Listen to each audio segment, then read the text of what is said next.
জয় জয় অসম, জয় অসম, জয় জুবিন দা, জয় জুবিন দা। আজি এই বিশাল নিৰ্বাচনী সভাত উপস্থিত থকা আমাৰ দলৰ নেতা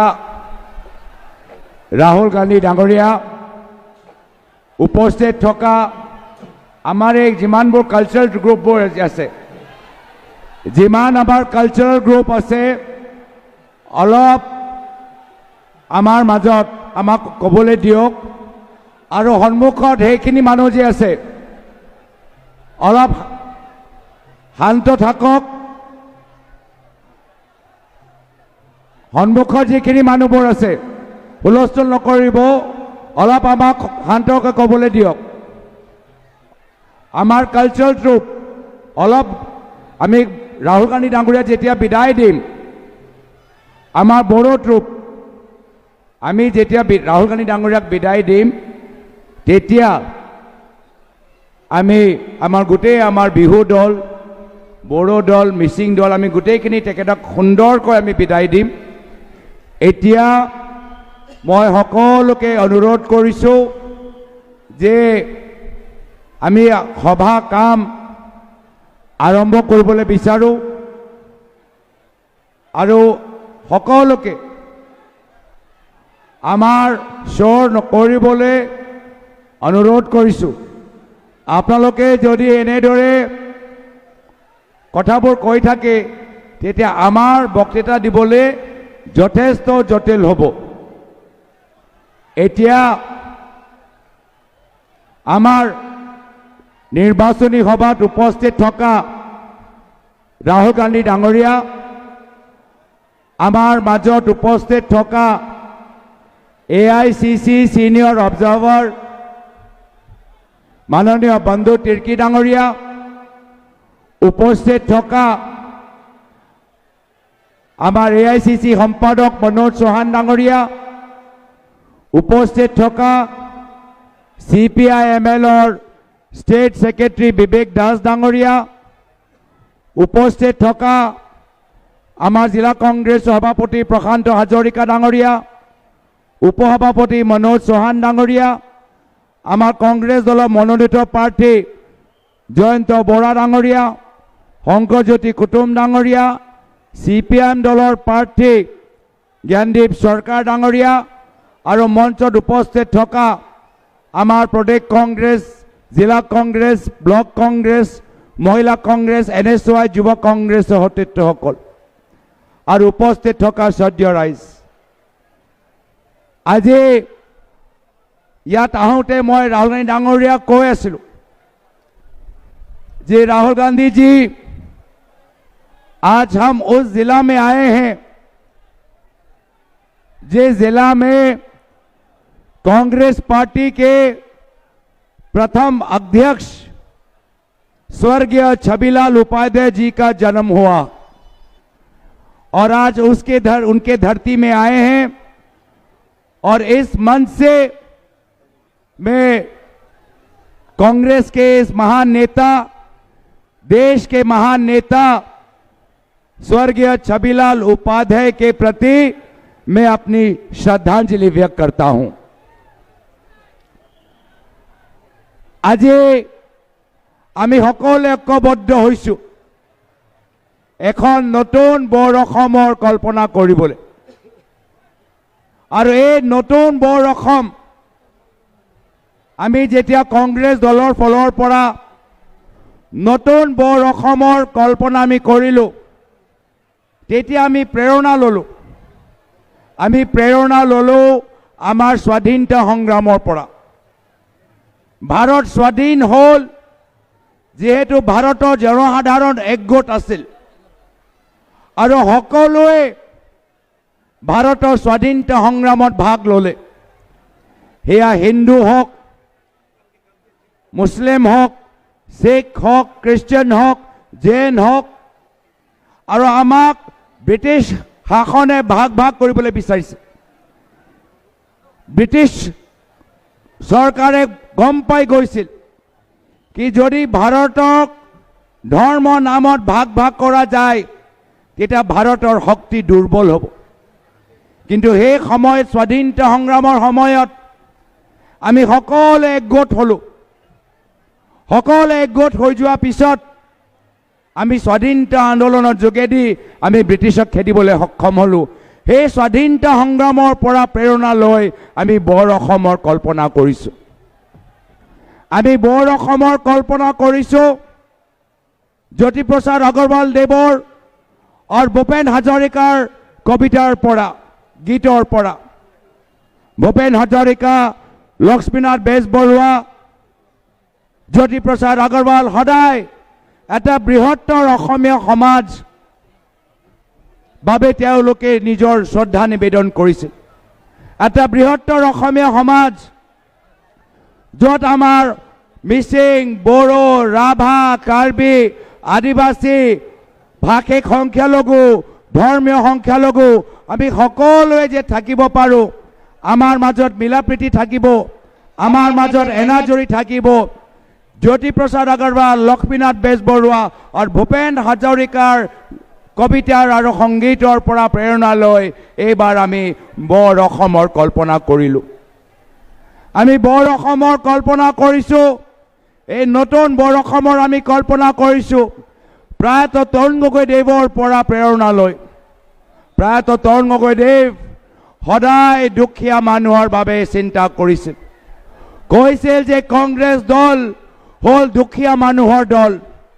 আমি মহাত্মা গান্ধী দল, সুভাষ চন্দ্ৰ বসু দল আৰু মহাত্মা গান্ধীয়ে আমাক শিকাই থৈ গ'ল যে আমাৰ কৰ্তব্য হ'ল যে প্ৰত্যেক দুখীয়া মানুহৰ চকুপানী মোহাৰি দিয়া।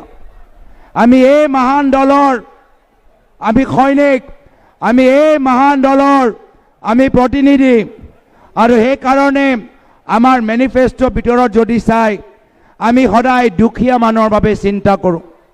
প্ৰায়তঃ তৰুণ গগৈদেৱে চিন্তা কৰিছিল যে দুখীয়া মানুহৰ ঘৰৰ ল'ৰা ছোৱালী কেনেদৰে ভাল শিক্ষা লাভ কৰিব, দুখীয়া অঞ্চলৰ বয়োজ্যেষ্ঠসকল কেনেদৰে বিনামূলীয় দৰৱ কিনিব পাৰিব আৰু বিশেষভাৱে মহিলাসকলৰ ওপৰত জোৰ দিছিল। আৰু সেইকাৰণে এয়া চিন্তা লৈ আমি নতুন বৰ অসমৰ আমি কল্পনা কৰিছোঁ যে এই নতুন বৰ অসমত আমি মহিলাসকলক বিশেষ গুৰুত্ব দিব লাগিব, মহিলাসকলক বিশেষ সন্মান দিব লাগিব। আমি সকলোৱে দেখিলোঁ যে কোভিডৰ সময়ত কেনেদৰে আমাৰ আশা কৰ্মী, কেনেদৰে আমাৰ অংগনবাড়ী কৰ্মী কিমান কষ্ট কৰিলে। আশা কৰ্মী, অংগনবাড়ী কৰ্মীসকলৰ কষ্ট বিনিময়ত আমি নিজৰ সমাজখন সুৰক্ষিত ৰাখিব পাৰিলোঁ। এইকাৰণে আমাৰ প্ৰতিশ্ৰুতি হ'ল, আমাৰ সংকল্প হ'ল পৰৱৰ্তী চৰকাৰ আহিলে আমি আশা কৰ্মী আৰু অংগনবাড়ী কৰ্মীসকলৰ দৰমহা বৃদ্ধি কৰিব লাগিব। মহিলাসকলে কয় কি আঁচনি আমি প্ৰায়তঃ তৰুণ গগৈদেৱৰ দিনত পাইছিলোঁ, মাজনী, মামনি, বাইদেউ, নবৌ আঁচনি আজিও চৰকাৰে দি আছে, মাহে 1250 টকা দি আছে। কিন্তু প্ৰায়তঃ তৰুণ গগৈদেৱ কেতিয়াও অসমৰ মহিলাসকলক আঁচনি নামত দৰাই থকা নাছিল। প্ৰায়তঃ তৰুণ গগৈদেৱ মহিলাসকলক আঁচনি দিওঁতে কেতিয়াও কোৱা নাছিল যে কংগ্ৰেছ কৰিলে আঁচনি পাবা, কংগ্ৰেছ নকৰিলে আঁচনি নাপাবা। কিন্তু আজিৰ তাৰিখত এনেকুৱা বিভিন্ন স্বাৰ্থ হিমন্ত বিশ্ব শৰ্মা ডাঙৰীয়া আমাৰ অসমৰ মহিলাসকলৰ ওপৰত জাপি দিছে। আৰু আমি কৈছোঁ যে এই আঁচনি পিঞ্জৰা আমি ভাঙিবলৈ বিচাৰোঁ। আমি মহিলাসকলক সন্মান কৰিবলৈ বিচাৰোঁ।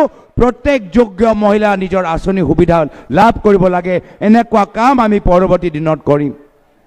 কিন্তু মহিলাসকলে কয় যে আমি মাত্ৰ আঁচনিৰ ওপৰত নিৰ্ভৰ থাকিবলৈ বিচৰা নাই, আমাক চাকৰি দিয়ক। আৰু আমি নিজৰ মেনিফেষ্টোৰ যোগেদি মানুহসকলক আমি অসমৰ সমাজক কথা দিছোঁ, আমাৰ চৰকাৰ আহিলে 3 লাখ মহিলাসকলক অসমৰ চৰকাৰী চাকৰি দিয়া হ'ব।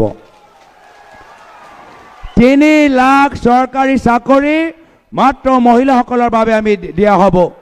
তেওঁলোকৰ শিক্ষাৰ ক্ষেত্ৰত দিয়া হ'ব, তেওঁলোকৰ আইনী আমাৰ বিভাগত দিয়া হ'ব, তেওঁলোকৰ বয়োজ্যেষ্ঠসকলৰ বাবে যে বিশেষ মন্ত্ৰালয় বিশেষ চৰকাৰী বিভাগ আমি মুকলি কৰিবলৈ বিচাৰোঁ তাত মহিলাসকলক চৰকাৰী চাকৰি দিয়া হ'ব। আজি মহিলাসকলে কয় যে ড্ৰাগছে আমাৰ সমাজখন খাই দিছে। মদৰ দোকান হিমন্ত বিশ্ব শৰ্মা ডাঙৰীয়া খোলা মদৰ দোকান আজি অসমৰ গাঁৱৰ ভিতৰত চাৰিওফালে অপৰাধ বৃদ্ধি কৰিছে। আমি অসমৰ মহিলাসকলক কৈছোঁ যে আমি নিচামুক্ত অসম গঢ় দিম। আমি আপোনালোকৰ গাঁও নিচামুক্ত গাঁও বনাম, আপোনালোকৰ জিলা নিচামুক্ত জিলা আমি সৃষ্টি কৰিম। আৰু কেনেদৰে কৰিম যে আমাৰ গাঁৱৰ VDP ভিলেজ ডিফেন্স পাৰ্টিক আমি বেছি অধিকাৰ দিম। আমি গাঁৱৰ BDP বাহিনীক আমি বেছি আইনী সুৰক্ষা দিম। লগতে আমি মহিলাসকলৰো আমি প্ৰতিখন গাঁৱৰ ভিতৰত আমি কমিটি বনাম। মহিলাসকলৰ প্ৰতিখন গাঁৱৰ ভিতৰত নিচামুক্ত মহিলা কমিটি আমি প্ৰতিখন গাঁৱৰ ভিতৰত আমি সৃষ্টি কৰিম।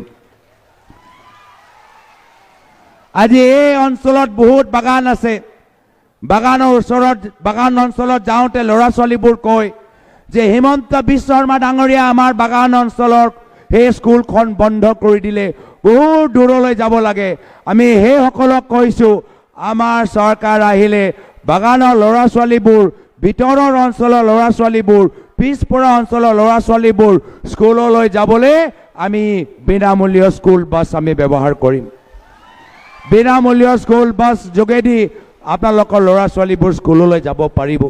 এয়া হ'ল আমালোকৰ সংকল্প, এয়া প্ৰেৰণা আমি লৈছোঁ প্ৰয়াত তৰুণ গগৈদেৱৰ পৰা। আৰু এনেদৰে অসমৰ মহিলাসকলৰ বাবে বৰ অসমৰ আমি কল্পনা কৰিছোঁ। আমি নতুন বৰ অসমৰ কল্পনা কৰোঁতে আমি প্ৰেৰণা লৈছোঁ প্ৰয়াত জুবিন গাৰ্গৰ পৰা।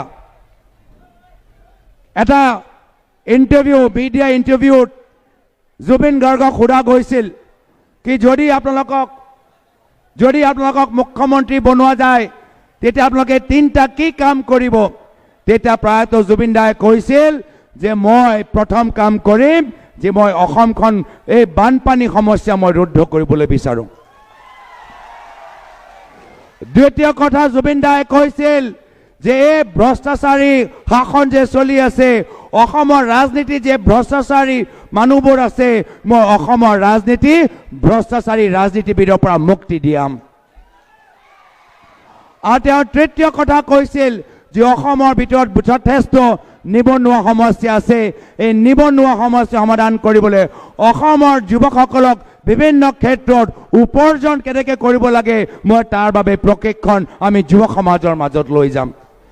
আৰু এই কল্পনা লৈ এই মহান জুবিনদাৰ কল্পনা আৰু প্ৰেৰণা লৈ আমি নতুন বৰ অসমৰ কল্পনা কৰিছোঁ। সেইকাৰণে মই শেষত এটাহে কথা অনুৰোধ কৰিছোঁ কি যদি অসমত নতুন বৰ অসম লাগে তেতিয়া অহা 9 তাৰিখত হিমন্ত বিশ্ব শৰ্মা ডাঙৰীয়া অসমৰ পৰা বিদায় দিব লাগিব। যি হিমন্ত বিশ্ব শৰ্মা ডাঙৰীয়া প্ৰতি মাহত মহিলাসকলক 1250 টকা দিয়ে আৰু নিজৰ পৰিবাৰৰ নামত 12,000 বিঘা মাটি লৈ এই হিমন্ত বিশ্ব শৰ্মা ডাঙৰীয়াক বিদায় দিব লাগিব। যি হিমন্ত বিশ্ব শৰ্মা ডাঙৰীয়া আজি তেওঁ হিন্দু ধৰ্মৰ নামত তেওঁলোকে ভোট বিচাৰে, কিন্তু গৰু চিণ্ডিকেটৰ মানুহৰ পৰা পইচা লৈ এই হিমন্ত বিশ্ব শৰ্মা ডাঙৰীয়াক অসমৰ পৰা বিদায় দিব লাগিব। আজি সেইকাৰণে যদি অসমৰ ভিতৰত শান্তি সম্প্ৰীতি লাগে তেতিয়া অহা 9 তাৰিখত হাতৰ চিনপত ভোট দি জয়ন্ত বৰা ডাঙৰীয়াক জিকাব লাগিব, শংকৰজ্যোতি কুটুম ডাঙৰীয়াক জিকাব লাগিব। আৰু বিহালীত আমাৰ CPIML প্ৰাৰ্থী মিত্ৰজোঁটৰ প্ৰাৰ্থী জ্ঞানদীপ সৰকাৰ ডাঙৰীয়াক জিকাব লাগিব। মই বিশেষ আৰু দীঘলীয়া নকৰোঁ। আজি মই স্বাগতম জনাইছোঁ মাননীয় আমাৰ দলৰ নেতা যিজনে कन्याकुमारी পৰা कश्मीरলৈকে खुशकरी कोले कि नफरत की बाजार में मोहब्बत की दुकान खोलनी है। अब मैं राहुल गांधी जी को हमारे मंच पर निमंत्रण करता हूं और वो हम सबको संबोधन करे।